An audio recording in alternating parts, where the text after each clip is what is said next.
We talked about the level of criminal. And you were talking about Pablo Escobar in the very beginning, and we're going to obviously talk about him. We're going there.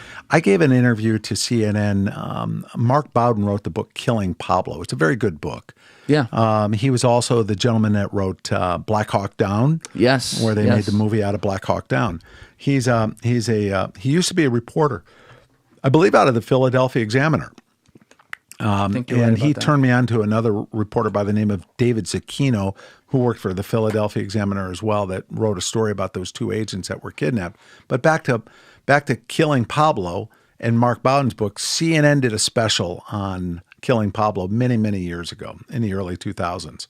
And I was the lead interviewer for DEA, and one of my comments at the very beginning, which ended up being the comment that they used in the promo advertising and all the advertising of several weeks before.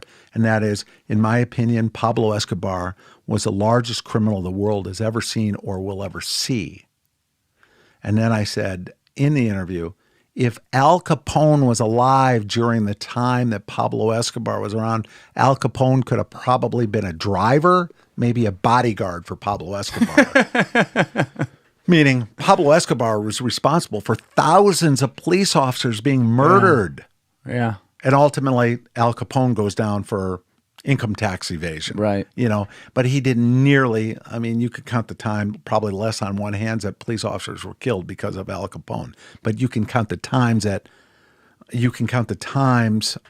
you need a calculator to count the times of how many police officers were killed. Thousands of them, as well as prosecutors and judges, people and you name it. In the government. It was crazy. And Pablo Escobar blew up an airplane, killing over 100 people to kill one person on the airplane. He didn't. Avianca airplane. It's one of those things where you can be a huge fan of the stories and stuff like that because it happened, and it's wild to think about, as I am, but something that shouldn't get lost in it is that any cultural rewritten tales about Pablo Escobar being Robin Hood or being, having a few good things, totally false, because anything he did that was remotely good, like building some neighborhoods and shit like that. Building neighborhoods, building hospitals, soccer fields, things of that nature. There was always a cost to it. Yeah, how many people died to get the money to get to that point exactly. Or what did he do with the people who then he viewed as owing them a favor? That's true. The guy was the ultimate extortionist, and I don't think you're wrong. I think that's... I'm trying to go through my head of famous criminals, especially over the last 100 years. I think you're probably right. He was the guy. Well, he also created alliances and a network of people that would support him. Most of them were poor. For example, taxi cab drivers in Colombia, people of that nature that would be informants, not for the government, but for Pablo Escobar. Yeah. So they would notify him, hey, there's these two gringos that showed up, or whatever the case may be. It could. I feel bad if it was like the petroleum businessman that was going down to Medellin to put together some deal with British Petroleum or something like that. But so he did that. He created those alliances, and it was a great marketing tool for him. It allowed him to stay alive. It allowed him to get information. It built his network.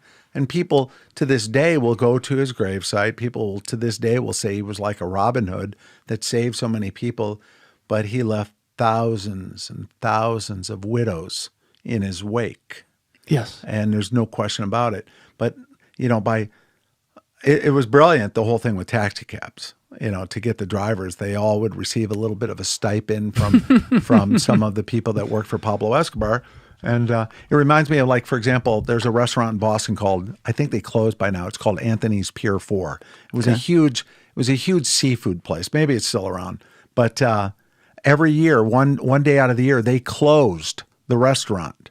And every taxi cab driver in Boston would get free meals, a free lobster. Oh, that's cool. They could cool. bring themselves and their family in. They pull in their taxi cab. They have dinner at Anthony's Pier 4. It would cost $50, $60. Who knows?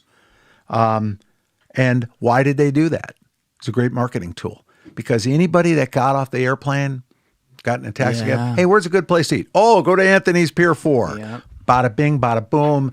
They did it. They did it for years.